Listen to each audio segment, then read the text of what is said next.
اللہ تبارک و تعالی نے ایمان والوں کی جان اور ایمان والوں کے مال کا جنت کے بدلے میں سودا کر لیا ہے۔ اللہ تعالیٰ نے ایمان والے کی جان کو اور ایمان والے کے مال کو جنت کے بدلے میں خرید لیا ہے۔ اس کا مطلب یہ ہے کہ یہ جو وعدہ اللہ تعالیٰ فرماتے ہیں کہ ایمان والے کی جان بھی خریدی جا چکی ہے اور ایمان والے کا مال بھی خریدا جا چکا ہے۔ کس کے بدلے میں خریدا گیا ہے؟ جنت کے بدلے میں خریدا گیا ہے کہ اللہ تبارک و تعالی ایمان والے کو اس کی جان اور اس کے مال کے بدلے میں جنت دیں گے۔ اس وعدے کا مقصد یہ ہے کہ ایمان والا اپنے مال کا اور اپنی زندگی کا استعمال صحیح کریں، غلط استعمال نہ کریں، بلکہ اپنی زندگی کو اور اپنے مال کو اللہ کی مرضیات کے مطابق لگانے کی کوشش کریں، اللہ کے احکامات کے مطابق اس کو لگانے کی کوشش کریں، اور اللہ کی نبی علیہ السلام کی تعلیمات کی پیروی میں اور اس کے مطابق عمل کرتے ہوئے اپنی زندگی اور اپنے مال کو لگائیں۔ تو اس سے یہ پتہ چلتا ہے کہ آدمی نہ مال کے کمانے میں آزاد ہے نہ مال کے خرچ کرنے میں آزاد ہے، بلکہ مال کے کمانے میں بھی اور مال کے خرچ کرنے میں بھی اور اپنی زندگی یعنی اپنے وقت کے استعمال کے سلسلے میں بھی آدمی آزاد نہیں ہے، بلکہ شریعت کی تعلیمات کی روشنی میں اس کو اپنے مال کو کمانا چاہیے اور مال کو خرچ کرنا چاہیے، اپنے اوقات کا اور اپنی زندگی کا استعمال کرنا چاہیے۔ اللہ تبارک و تعالی نے مال کے سلسلے میں بھی ایمان والے کو آزاد نہیں بنایا اور زندگی گزارنے کے سلسلے میں بھی ایمان والا آزاد نہیں ہے۔ یہ جو بات دنیا میں کہی جا رہی ہے کہ میرا مال میری مرضی، میرا جسم میری مرضی، میرا جسم میں جیسا چاہے اس کا استعمال کروں، میرا مال میں جیسے چاہے اس کا استعمال کروں، یہ میں نے کمایا ہے میرا ہے تو میں اس کو جیسے چاہے خرچ کروں، اس میں کسی کا کیا عمل دخل ہے؟ تو اس لیے بنیادی طور پر دو اصول ہمیں اپنے ذہنوں میں رکھنا چاہیے۔ پہلا اصول یہ ہے کہ ہر ایمان والا یہ اپنے ذہن میں بٹھائے کہ ہم مال کے مالک نہیں ہیں، ہم مال کے مالک نہیں ہیں بلکہ ہم مال کے امین ہیں، امانت دار ہیں۔ اللہ تبارک و تعالی نے بطور امانت کے ہمارے پاس مال دیا ہے، ہم اس کے مالک نہیں ہیں۔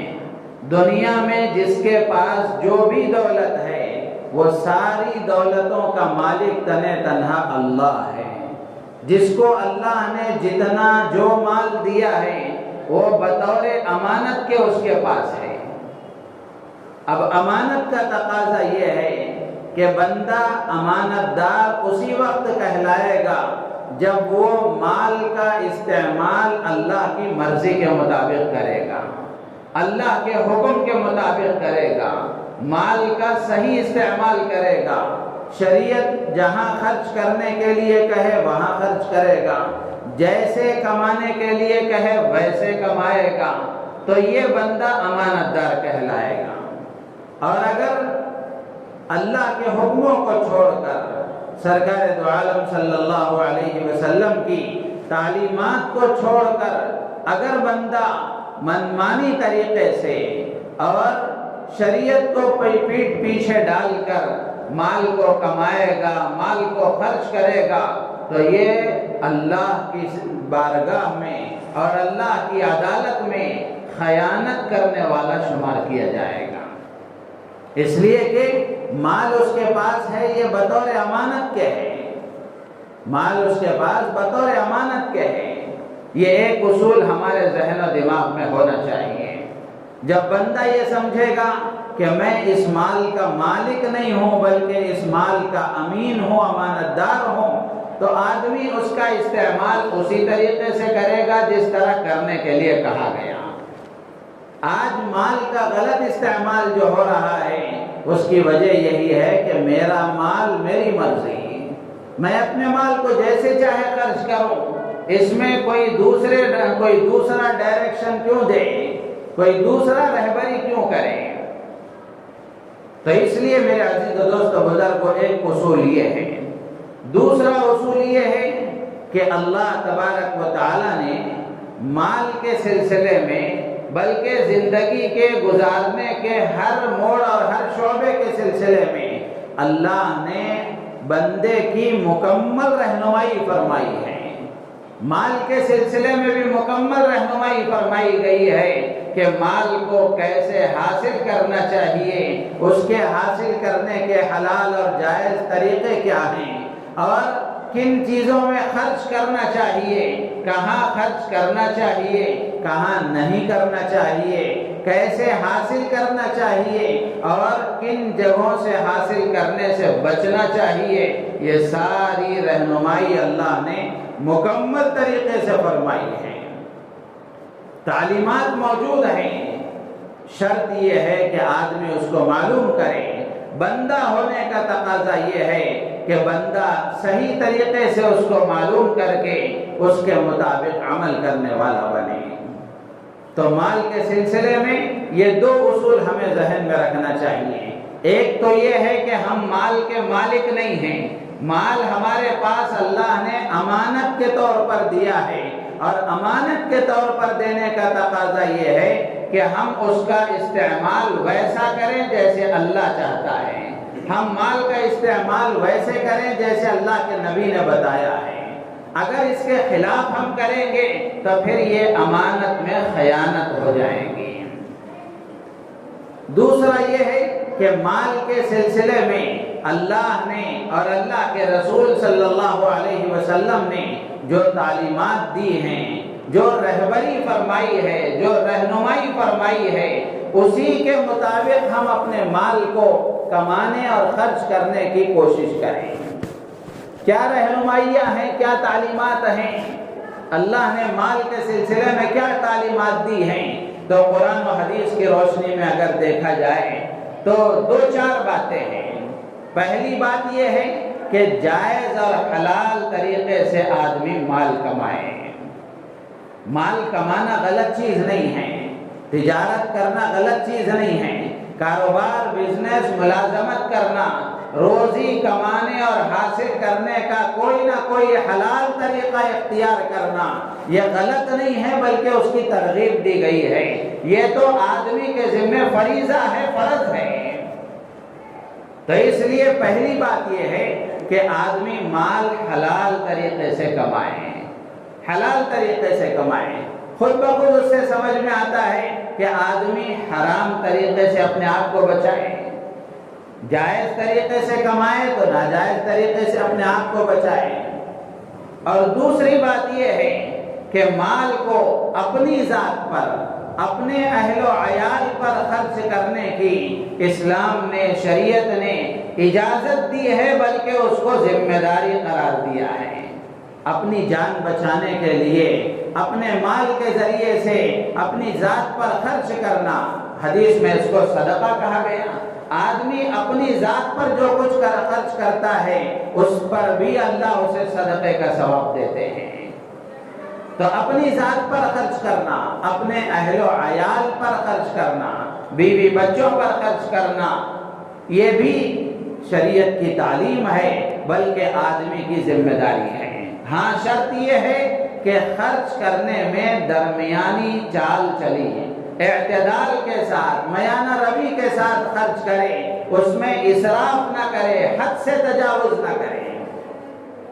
اور تیسری بات یہ ہے کہ اپنے مال سے ضرورت مند رشتہ داروں کو اور یتیموں، بیواؤں، مجبوروں، مظلوموں اور ضرورت مند بندوں کو محروم نہ رکھے، بلکہ آدمی کو اپنے مال میں یہ حق سمجھنا چاہیے کہ میرے مال میں، میرے خاندان اور رشتہ داروں میں جو ضرورت مند ہیں، اللہ نے مجھے 4 پیسے دیے ہیں تو میری ذمہ داری بنتی ہے کہ میں ان کی ضرورتوں کو اپنے مال سے پورا کروں۔ اس کو آدمی حق سمجھے۔ اور اسی طریقے سے معاشرے میں جو ضرورت مند ہیں، مجبور ہیں، لاچار ہیں، بیوائیں ہیں، یتیم ہیں اور بہت سارے خستہ حال، پریشان حال لوگ ہیں، ان کو اپنے مال سے محروم نہ رکھیں، بلکہ اپنے مال سے ان کی ضرورتوں کو پورا کرنا اپنے لیے حق سمجھیں۔ قرآن میں اللہ تعالیٰ نے ایمان والوں کی جہاں صفات بیان فرمائی، وہاں اللہ تعالیٰ فرماتے ہیں وَالَّذِينَ فِي أَمْوَالِهِمْ حَقٌّ لِلسَّائِلِ وَالْمَحْرُومِ، کہ اللہ تبارک و تعالیٰ کے جو متقی اور پرہیزگار اور اللہ کے محبوب اور پسندیدہ جو بندے ہیں، ان کا حال یہ ہے کہ ان کے مالوں میں سوال کرنے والے، اپنی ضرورت کا اظہار کرنے والے اور اپنی ضرورت کا اظہار نہ کرنے والے، دونوں طریقے کے لوگوں کا حق ہوتا ہے۔ دونوں طریقے کے لوگوں کا حق ہوتا ہے، یعنی وہ اپنے ذمے حق سمجھ کر خرچ کرتے ہیں کہ ضرورت مند بندے پر میرا مال خرچ ہو جائے، اس کی ضرورت کے پورا ہونے میں میرا مال استعمال ہو جائے۔ رشتہ دار ہیں، دوست و احباب ہیں، پڑوسی ہیں، جان پہچان والے ہیں، یا اپنے محلے میں، اپنے معاشرے میں یا کسی کے ذریعے سے آپ کو بتایا جائے کہ فلاں ضرورت مند ہے، تو اب اس ضرورت مند کی ضرورت کو پورا کرنے میں اپنے مال کو آدمی استعمال کرے، ان کو اپنے مال سے محروم نہ رکھے۔ یہ شریعت کی تعلیم ہے۔ چوتھی بات یہ ہے کہ مال کے خرچ کرنے میں اسراف نہ کریں، حد سے تجاوز نہ کریں۔ سب پر خرچ کریں، لیکن خرچ کرنے میں ایک حد ہوتی ہے۔ شریعت نے جو حدود بیان کیے ہیں، ان حدود کے دائرے میں رہتے ہوئے خرچ کرے، اسراف نہ کرے، فضول خرچی نہ کرے، اس لیے کہ فضول خرچی اللہ کو پسند نہیں ہے۔ فضول خرچی اللہ کو پسند نہیں ہے۔ قرآن پاک میں فضول خرچی سے منع کیا گیا، فضول خرچی سے منع کیا گیا، اور فضول خرچی کے لیے قرآن میں 2 لفظ استعمال کیے گئے ہیں۔ اللہ تعالیٰ فرماتے ہیں کُلُوا وَاشْرَبُوا وَلَا تُسْرِفُوا إِنَّهُ لَا يُحِبُّ الْمُسْرِفِينَ، کھاؤ پیو، اسراف نہ کرو، اسراف کرنے والوں کو اللہ پسند نہیں کرتا۔ دوسری جگہ اللہ فرماتے ہیں ان المبذرین کانوا اخوان الشیاطین، کہ فضول خرچی کرنے والے یہ شیطان کے بھائی ہیں، اور شیطان اپنے رب کا ناشکرا ہے، اپنے رب کا ناشکرا ہے۔ تو 2 لفظ قرآن میں فضول خرچی کو بیان کرنے کے لیے استعمال کیے گئے، ایک ہے اسراف اور ایک ہے تبذیر۔ ایک اسراف ہے اور ایک ہے تبذیر۔ یہ دونوں ایک ہیں یا دونوں میں فرق ہے؟ علماء مفسرین کے الگ الگ اقوال ہیں۔ بعض مفسرین کا کہنا یہ ہے کہ دونوں ایک ہی ہیں، الفاظ کا فرق ہے۔ بعض مفسرین کہتے ہیں اسراف الگ ہے، تبذیر الگ ہے۔ بعض حضرات مفسرین کہتے ہیں کہ نہ خرچ کرنے کی جگہ خرچ کرنا یہ تبذیر ہے۔ جہاں خرچ کرنے سے منع کیا گیا ہے وہاں خرچ کرنا یہ تبذیر کہلاتا ہے، اور ان تبذیر کرنے والوں کو اللہ نے شیطان کا بھائی قرار دیا ہے۔ اور خرچ کرنے کی جگہ میں بھی ضرورت سے زیادہ خرچ کرنا یہ اسراف ہے۔ خرچ کرنے کی جگہ ضرورت سے زیادہ خرچ کرنا یہ اسراف ہے، اور اس کو بھی اللہ تبارک و تعالیٰ پسند نہیں فرماتے ہیں۔ امام مالک رحمۃ اللہ علیہ فرماتے ہیں، امام مالک رحمۃ اللہ علیہ فرماتے ہیں کہ آدمی تبذیر اور اسراف یہ ہے کہ آدمی مال کو تو حلال طریقے سے حاصل کرے، حق طریقے سے حاصل کرے، جائز طریقے سے حاصل کرے، لیکن خلاف حق جگہوں پر خرچ کر دیں۔ مال تو صحیح طریقے سے کمایا ہے لیکن خرچ غلط جگہوں پر کرتا ہے، یہ بھی اسراف ہے، یہ بھی تبذیر ہے۔ حضرت سفیان ثوری رحمۃ اللہ علیہ بہت بڑے تابعی گزرے ہیں، وہ فرماتے ہیں کہ اللہ کی اطاعت کے علاوہ جگہوں پر جو بھی خرچ کیا جائے، چاہے وہ تھوڑا ہو چاہے وہ زیادہ ہو، تھوڑا ہی کیوں نہ ہو، اللہ کی اطاعت اور فرمانبرداری کے علاوہ جگہوں پر جو بھی خرچ کیا جائے وہ سب اسراف میں داخل ہے اور وہ حرام ہے۔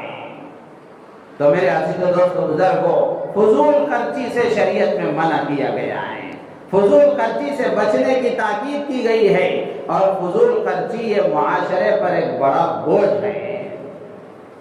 آج ہم دیکھیں کہ ہر آدمی اپنے بارے میں غور کر لے، ہر آدمی اپنے بارے میں غور کر لے، فضول خرچی کی ایک بیماری گویا پھیل گئی ہے، فضول خرچی کی ہر ایک کو لت لگ گئی ہے۔ آدمی اتنا فضول خرچی کرنے لگ گیا ہے کہ اب فضول خرچی بھی اس کو فضول خرچی نظر نہیں آتی، بلکہ آدمی یہ سمجھتا ہے کہ میں ضرورت کی جگہ لگا رہا ہوں، صحیح جگہ مال استعمال کر رہا ہوں۔ حالانکہ اگر سنجیدگی کے ساتھ آدمی دیکھے گا، غور کرے گا تو سمجھ میں آئے گا کہ یہ فضول خرچی ہے۔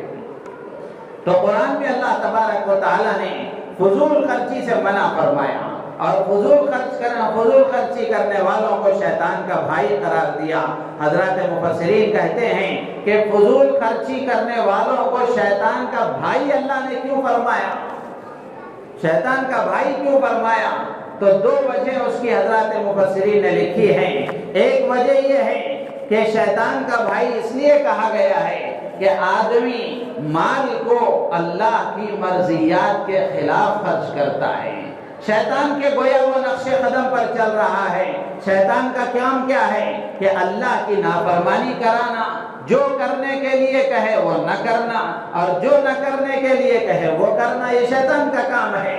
تو اللہ نے فضول خرچی سے منع فرمایا، تو یہ آدمی فضول خرچی کر کے گویا شیطان کے نقش قدم پر چل رہا ہے اور اپنے مال کا غلط استعمال کر رہا ہے۔ اس وجہ سے اللہ نے اس کو شیطان کا بھائی قرار دیا۔ دوسری وجہ محدثین لکھتے ہیں کہ مفسرین لکھتے ہیں کہ شیطان کا بھائی اس لیے قرار دیا گیا کہ قیامت کے دن فضول خرچی کرنے والوں کو اللہ تبارک و تعالی جیسے شیطانوں کو جہنم میں داخل فرمائیں گے رسیوں سے باندھ کر، اسی طریقے سے اللہ تبارک و تعالی فضول خرچی کرنے والوں کو بھی سزا کے طور پر جہنم میں داخل کریں گے۔ تو انجام کے اعتبار سے گویا دونوں ایک ہوئے، عمل کے اعتبار سے بھی، کام کے اعتبار سے بھی۔ جو کام شیطان کر رہا ہے وہی کام یہ بھی کر رہا ہے، اس لیے اس کو بھائی کہا گیا۔ اور انجام کے اعتبار سے بھی کہ جہاں شیطان جائے گا وہاں یہ بھی جائے گا، اس لیے اس کو شیطان کا بھائی قرار دیا گیا۔ تو میرے عزیز و دوست بزرگوں، فضول خرچی سے اپنے آپ کو بچانا یہ انتہائی ضروری ہے۔ اگر آدمی فضول خرچی سے اپنے آپ کو بچا لے گا تو بہت ساری پریشانیوں سے بچ جائے گا، ناجائز طریقوں سے مال کمانے سے بچ جائے گا، سودی قرضوں سے بچ جائے گا، اور بیوی بچوں کے لان تان سے بچ جائے گا، اور ہر پریشانی سے گویا اس کو نجات مل جائے گی۔ تو اس لیے فضول خرچی سے اپنے آپ کو بچانا یہ انتہائی ضروری ہے۔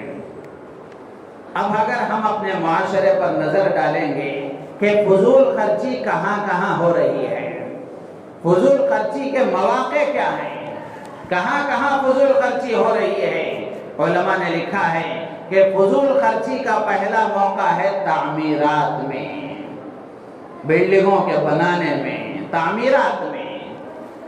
اللہ تبارک و تعالیٰ نے بقدر ضرورت کے بقدر مکان تعمیر کرنے کی اللہ نے اجازت دی ہے، بلکہ حدیث میں اللہ کے نبی علیہ السلام نے آدمی کی خوش نصیبی اور سعادت مندی کی دلیل اور علامت بیان فرمائی کہ آدمی کے پاس ایسا مکان ہو جس مکان میں اس کی ضرورتیں پوری ہو جائیں۔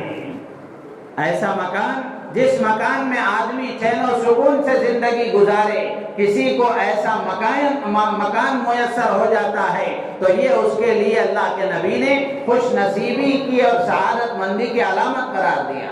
4 چیزوں کو خوش نصیبی کی علامت اللہ کے نبی نے بیان فرمایا کہ اچھی بیوی اس کو مل جائے، اچھا مکان اس کو مل جائے، اور اسی طریقے سے اچھا پڑوسی اس کو مل جائے، اچھا پڑوسی اس کو مل جائے تو یہ آدمی کے لیے سعادت اور خوش نصیبی کی بات ہے، سعادت اور خوش نصیبی کی بات ہے۔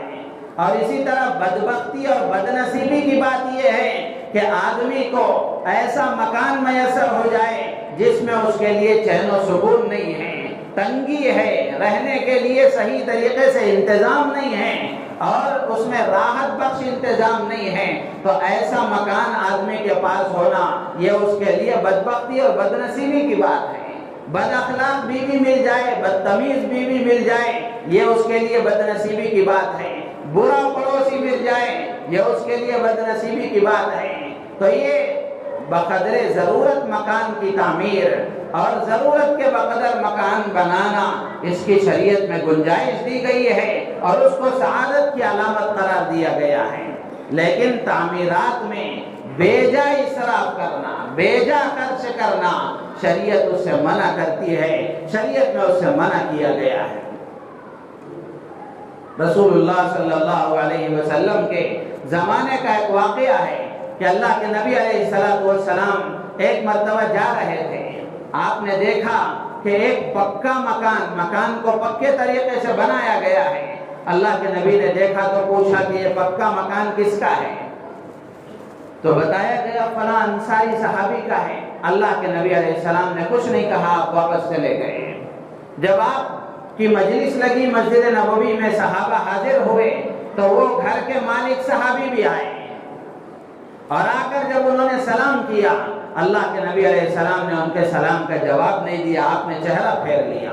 وہ پریشان ہو گئے، کیا بات ہو گئی؟ ان کو سمجھ میں نہیں آیا کہ مجھ سے کیا غلطی ہو گئی، اللہ کے نبی کی ناراضگی کا سبب کیا ہے، اور ہمت بھی ان کو نہیں ہوئی کہ حضور سے پوچھ سکیں۔ صحابہ با ادب تھے، بے ادب نہیں تھے، تو صحابی نے پوچھا نہیں، مجلس ختم ہو گئی۔ بعد میں اپنے ساتھی دوسرے صحابہ سے پوچھا کہ کیا بات ہوئی، مجھ سے کیا غلطی ہو گئی کہ اللہ کے نبی نے میرے سلام کا جواب نہیں دیا اور مجھ سے چہرہ پھیر لیا؟ تو دوسرے جو ساتھی اور صحابہ تھے انہوں نے کہا بات تو کچھ ایسی خاص نہیں ہوئی، ہاں البتہ یہ ہوا کہ اللہ کے نبی تمہارے گھر کے پاس سے گزرے اور اللہ کے نبی نے تمہارے گھر کو دیکھ کر پوچھا کہ یہ پکا مکان اور پختہ مکان کس کا ہے؟ تو بتایا گیا تمہارا ہے۔ تو اس کی وجہ سے ہو سکتا ہے شاید اللہ کے نبی کو ناراضگی ہوئی ہو۔ تو وہ صحابی یہ سچے عاشق رسول تھے اور اللہ کے نبی کے سچے وفادار تھے، تو وہ صحابی سیدھے اپنے گھر پر گئے اور جا کر پورے گھر کو زمین دوز کر دیا، مسمار کر دیا کہ جو عمارت اللہ کے نبی کو پسند نہیں آئی وہ آپ کا امتی اس کو زمین پر برقرار رکھتے ہوئے اس کو کیسے دیکھ سکتا ہے۔ صحابی نے جا کر گھر گرا دیا اور گرانے کے بعد آ کر کارنامہ بیان نہیں کیا کہ آپ جس وجہ سے ناراض ہو گئے تھے وہ کام میں نے کر دیا ہے، گھر ہٹا دیا ہے، لہذا اب ناراض ہونے کی کوئی ضرورت نہیں ہے، ایسا نہیں، بلکہ انہوں نے اللہ کے نبی سے کچھ نہیں کہا۔ اتفاقاً ایسا ہوا کہ پھر کچھ دنوں کے بعد اللہ کے نبی علیہ السلام کا وہیں پھر جانا ہوا، گزر ہوا، تو آپ نے پوچھا کہ یہاں ایک پکا مکان تھا، اب وہ نظر نہیں آ رہا ہے، غائب ہے، کیا بات ہوئی؟ تو صحابہ نے سارا قصہ سنایا۔ تو پھر اللہ کے نبی علیہ السلام نے فرمایا کہ ہر عمارت والے کے لیے وبال ہے سوائے بقدر ضرورت کے، کہ جتنی ضرورت ہے اتنی ضرورت کے لیے آدمی استعمال کرتا ہے تو اس کی گنجائش ہے۔ تو تعمیرات میں فضول خرچی اس سے منع کیا گیا۔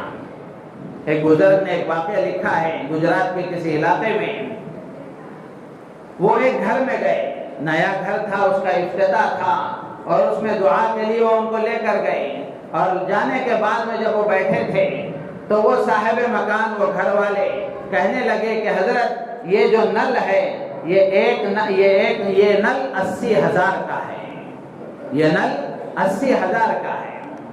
تو وہ بزرگ بھولے بھالے سمجھے کہ ہو سکتا ہے گھر میں جتنے نل لگے ہیں وہ سارے نل ملا کر 80,000 کے ہوں گے۔ تو پھر وہ کہنے لگے کہ نہیں ایسا نہیں ہے، یہ ایک نل 80,000 کا ہے۔ تو بزرگ نے پوچھا کیا اس میں سے دودھ آتا ہے یا شہد آتا ہے؟ اس میں سے دودھ آتا ہے یا شہد آتا ہے؟ تو یہ فضول خرچی اور اسراف میں داخل ہے۔ تو میرے عزیز و دوست بزرگوں، تعمیرات میں فضول خرچی اور تعمیرات میں اسراف، تعمیرات میں تبذیر، اس سے ہمیں اپنے آپ کو دور رکھنا چاہیے۔ آج ہم دیکھ لیں ہمارا اپنا ماحول، اپنا معاشرہ، ہم خود اس کا جائزہ لے لیں کہ ہمارا کیا حال ہے۔ اور فضول خرچی اور اسراف کی دوسری جگہ ہے کھانے پینے کی چیزوں میں اسراف۔ کھانے پینے کی چیزوں میں اسراف، اس کو بیان کرنے کی ضرورت نہیں ہے، ہر آدمی جانتا ہے۔ وقت ختم ہو گیا ورنہ تفصیل سے میں یہ باتیں عرض کرتا، صرف موٹی موٹی باتیں عرض کر کے مضمون مکمل کر لیتا ہوں کہ دوسری ہے کھانے پینے کی چیزوں میں اسراف۔ اللہ کے نبی علیہ السلام کے پاس ایک صحابی حضرت وہب بن عبداللہ، یہ چھوٹی عمر کے صحابہ میں سے ہیں، اللہ کے نبی کے حیات میں یہ بالغ بھی نہیں ہوئے تھے۔ اللہ کے نبی علیہ السلام کے پاس ایک مرتبہ وہ خود کہتے ہیں کہ میں نے گوشت کا سرید کھایا۔ سرید کہتے ہیں گوشت اور روٹی بھگو کر عرب میں کھانا بنایا جاتا تھا اور بڑا لذیذ کھانا ہوتا تھا جس کو سرید کہتے ہیں۔ تو حضرت وہب بن عبداللہ کہتے ہیں کہ میں گوشت کا سرید کھایا اور ڈکارے لیتا ہوا اللہ کے نبی کی خدمت میں حاضر ہوا۔ اللہ کے نبی نے دیکھا تو فرمایا یہ کیا کر رہے ہو، اپنی ڈکاروں کو روکو۔ پھر اللہ کے نبی علیہ السلام نے فرمایا کہ جو دنیا میں پیٹ بھرے گا وہ قیامت کے دن سب سے زیادہ یہی بھوکا رہے گا۔ حضرت وہب بن عبداللہ کے بارے میں آتا ہے کہ جب سے اللہ کے نبی علیہ السلام کی زبان مبارک سے انہوں نے یہ سنا تو تا دم حیات زندگی بھر انہوں نے کبھی پیٹ بھر کر نہیں کھایا، جس کی وجہ سے کھٹی ڈکاریں آئیں، جس کی وجہ سے آدمی کو پیٹ بھرا ہوا بوجھل محسوس ہو، ایسا پیٹ بھر کر کبھی نہیں کھایا۔ میرے عزیز و دوست بزرگوں، آج کھانے پینے کی چیزوں میں کیا شادی میں اسراف ہوتا ہوگا، آج گھروں میں بھی اسراف ہوتا ہے۔ کتنا کھانا ضائع کیا جاتا ہے، کتنا کھانا ضائع کیا جاتا ہے اور کتنے کھانے پینے کی چیزوں کو ضائع کیا جاتا ہے۔ اللہ کو یہ پسند نہیں ہے، کھانے پینے کی چیزوں میں اسراف یہ بھی اللہ کو پسند نہیں ہے۔ اور اسی طریقے سے اسراف کا ایک موقع، وضو آدمی کر رہا ہے تو وضو میں اسراف یہ تک اللہ کو پسند نہیں ہے۔ اور کھانے پینے کی چیزوں میں اسراف سے بچانے کے لیے شریعت کی تعلیم کہاں تک ہے، آپ غور کریں۔ اللہ کے نبی علیہ السلام نے فرمایا کہ کھاتے ہوئے اگر لقمہ ہاتھ سے گر جائے تو اس کو صاف کر کے کھا لیا کرو، اس کو ضائع کرنا بھی اللہ کے نبی علیہ السلام نے مناسب نہیں سمجھا۔ تو اس کی گنجائش کہاں ہو سکتی ہے کہ کھانے کے کھانے ضائع کیے جا رہے ہیں اور پینے کی چیزیں ضائع کی جا رہی ہیں۔ کل اللہ کے سامنے ہمیں جواب دینا ہے اور اللہ کے سامنے حاضر ہونا ہے، ہمارے لیے کیا گنجائش ہو سکتی ہے؟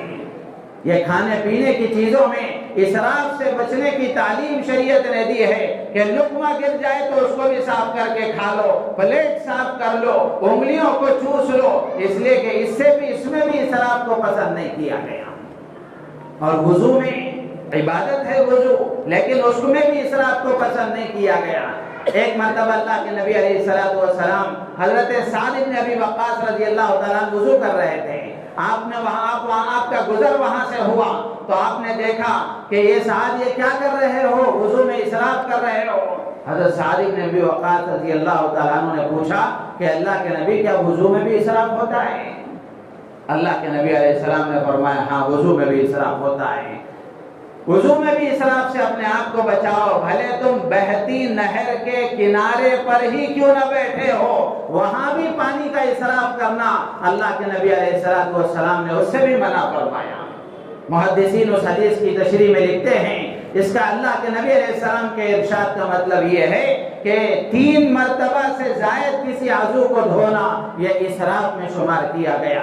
بہت بڑے محدث امیر المومنین فی الحدیث حضرت عبداللہ ابن مبارک رحمۃ اللہ علیہ فرماتے ہیں کہ جو آدمی وضو میں 3 مرتبہ سے زیادہ بلا ضرورت 3 مرتبہ سے زیادہ بلا ضرورت اگر اپنے کسی عضو کو دھوتا ہے تو اس کے گنہگار ہونے کا اندیشہ ہے، گنہگار ہونے کا اندیشہ ہے۔ جب اس میں اسراف سے منع کیا گیا تو اور چیزوں میں اسراف کی کہاں گنجائش دی جا سکتی ہے؟ تو اس لیے ایک کھانے پینے کی چیزوں میں اسراف سے، وضو میں اسراف سے، اور اسی طرح چوتھی چیز ہے زیب و زینت میں، زیب و زینت میں اسراف، کہ آدمی ایک مرتبہ اللہ کے نبی علیہ السلام نے فرمایا کہ جس آدمی کے دل میں رتی برابر بھی غرور اور گھمنڈ ہوگا وہ جنت میں نہیں جائے گا۔ ایک شخص نے اللہ کے نبی علیہ السلام سے پوچھا کہ اللہ کے نبی، کہ آدمی اچھے کپڑے پہنتا ہے، اچھا جوتا پہنتا ہے، عمدہ لباس استعمال کرتا ہے، کیا یہ بھی غرور اور گھمنڈ میں داخل ہے؟ اللہ کے نبی علیہ السلام نے فرمایا کہ اچھا لباس پہننا، اچھے جوتے پہننا، اچھی سواریوں کا استعمال کرنا، یہ اسراف میں داخل نہیں ہے، یہ غرور اور گھمنڈ میں داخل نہیں ہے۔ غرور اور گھمنڈ یہ ہے غمط الناس و بطر الحق، حق کا انکار کرنا اور لوگوں کو حقیر سمجھنا، یہ غرور اور گھمنڈ ہے۔ آدمی غرور میں مبتلا ہے، متکبر ہے، گھمنڈی ہے، کس کو کہیں گے؟ اس کے سامنے حق بات کہی جائے وہ اس کو قبول کرنے کے لیے تیار نہیں ہے تو یہ گھمنڈی ہے، اور لوگوں کو حقیر سمجھ رہا ہے، اپنے کو اچھا اور اعلیٰ افضل سمجھ رہا ہے، لوگوں کو حقیر سمجھ رہا ہے تو یہ غرور ہے۔ اچھے کپڑے پہننا، اچھے جوتے استعمال کرنا، یہ غرور اور گھمنڈ میں داخل نہیں ہے۔ تو زیب و زینت میں اسراف، اس سے بھی منع کیا گیا۔ اور پانچویں چیز جہاں فضول خرچی ہوتی ہے وہ تقریبات میں، فنکشنز میں، اس میں بھی فضول خرچی سے ہمیں اپنے آپ کو بچانا چاہیے۔ تقریبات میں ایک اہم موقع نکاح کا ہوتا ہے۔ اب نکاح ہی ایک ایسا موضوع ہے کہ منگنی سے لے کر پھر بارات تک، پھر اس کے بعد نکاح کی دعوت تک، ولیمے کی دعوت تک، پھر اس کے بعد چلنے والی رسم و رواجوں میں شادی کے کارڈ ہیں اور اس کے درمیان میں ہونے والی دعوتیں ہیں، یہ سب اس کا شریعت میں اس کی کوئی گنجائش نہیں ہے، کوئی گنجائش نہیں ہے۔ منگنی کے نام پر جو دعوت کی جاتی ہے شریعت میں اس کی کوئی گنجائش نہیں ہے۔ منگنی کا مطلب یہ ہے کہ لڑکی والے لڑکے والے آپس میں بیٹھ کر دونوں کا رشتہ مضبوط کر لیں، اسی کو منگنی کہا جاتا ہے۔ منگنی کا مطلب یہ نہیں ہے کہ ایک فنکشن ہال طے کیا جائے اور اس میں پھر ولیمے کی طرح، بلکہ اس سے آگے بڑھ کر ایک لمبی چوڑی دعوت کی جائے، اس کی شریعت میں گنجائش نہیں ہے۔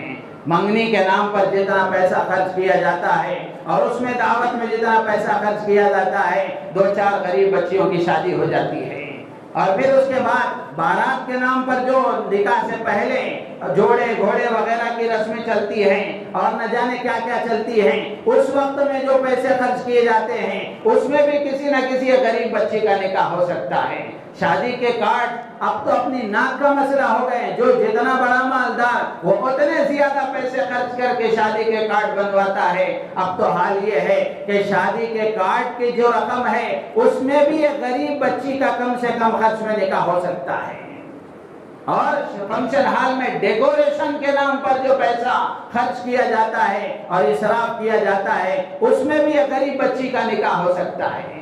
تو میرے عزیز و دوستو بزرگوں، فضول خرچی سے اپنے آپ کو بچانا، اور اس وقت میں فضول خرچی میں یہ بھی داخل ہے کہ اب چونکہ دیوالی کا موقع ہے، پٹاخے پھوڑے جا رہے ہیں۔ رات میں ولسن گارڈن سے آ رہا تھا تو کان میں انگلیاں رکھیں گے بھی تو آپ کو آواز اندر جا ہی جاتی ہے، لیکن وہاں خیر وہ ہمارے برادران وطن ہیں، وہ اپنی عید منا رہے ہیں، ان کی عید منانے کا ایسا طریقہ ہے، وہ منائیں، ہمیں اس سے کوئی اعتراض نہیں ہے۔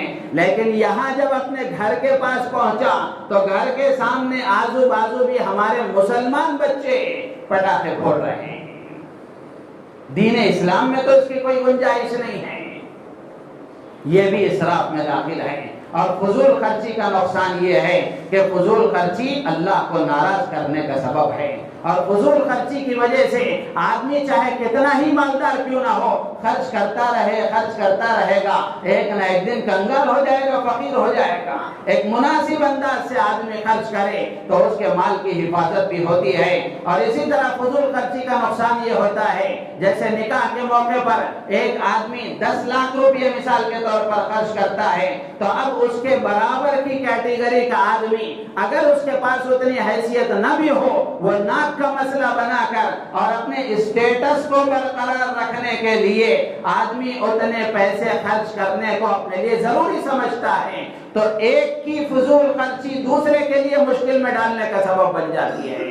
اسی لیے میں بارہا یہ بات عرض کیا کرتا ہوں، جو مالدار ہیں، جن کو اللہ نے مال دیا ہے، اگر یہ سادگی کے ساتھ کم سے کم خرچ کے ساتھ اگر نکاح کرنے کے عادی ہو جائیں، تو یہ جو درمیانی اور مڈل کلاس کا طبقہ ہے یا نچلے درجے کا طبقہ ہے، یہ ان کی نقل کرنے کی چکر میں، سودی لین دین میں، لون میں اور بھیک مانگنے تک کی حد پہنچ چکی ہے کہ اس میں جو ملوث ہیں ایک حد تک اس میں کمی آ سکتی ہے، ایک حد تک اس میں کمی آ سکتی ہے۔ تو اس لیے جن کو اللہ نے مال دیا ہے وہ کوشش کریں اس بات کی کہ وہ سادگی کے ساتھ کم سے کم خرچ کے ساتھ نکاح کریں، کم سے کم خرچ کے ساتھ نکاح کریں، تو اس طرح اگر ہوگا تو فضول خرچی سے وہ بچ جائیں گے۔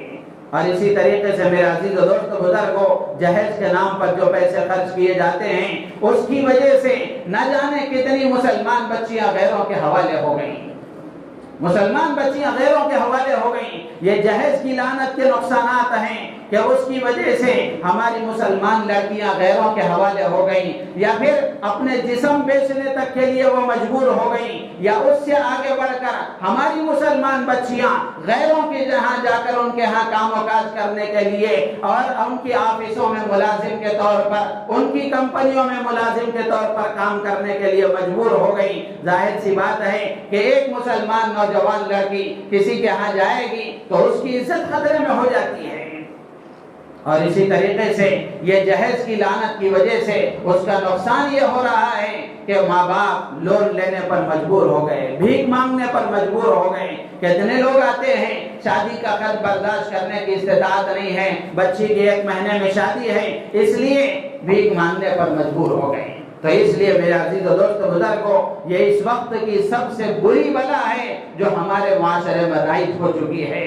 فضول خرچی سے اپنے آپ کو بچانا، ضرورت کے بقدر خرچ کرنا اور اپنے مال سے امت کو فائدہ پہنچے، لوگوں کو فائدہ پہنچے، ضرورت مند بندوں کی ضرورتیں پوری ہو، اس کے لیے ہمارے مال کو استعمال کرنا یہ ہمارے لیے سعادت اور خوش نصیبی کی بات ہے۔ اللہ تعالیٰ سے دعا ہے اللہ تعالیٰ ہم سب کو ان باتوں پر عمل کی توفیق عطا فرمائے، فضول خرچی سے اپنے آپ کو بچانے کی اللہ تعالیٰ مجھے آپ کو پوری امت کو توفیق عطا فرمائے۔